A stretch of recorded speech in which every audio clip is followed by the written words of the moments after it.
Governo renova mandato do Comitê Orientador 25 para o período Fonte na Lima. Conselho Ministro quarta-ne aprova no projeto de resolução Governo Nien, onde renova mandato do Comitê Orientador Ruanulu Resin Lima Nien para o período Fonte na Lima.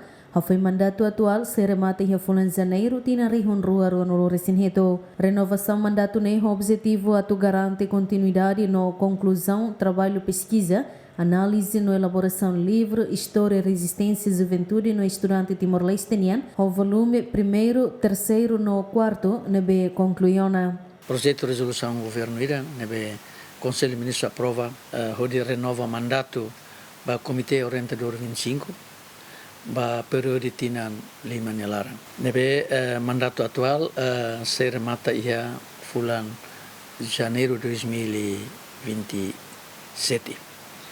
Nebe renovação mandato idane o objetivo atuna fatin garante continuidade no conclusão para serviço nebe Comitê Orientador 25 nehalau liliu sira ser serviço com a pesquisa análise com a elaboração livro história resistência juventude no estudante Timor-Leste, volume primeiro, volume terceiro ou volume quarto.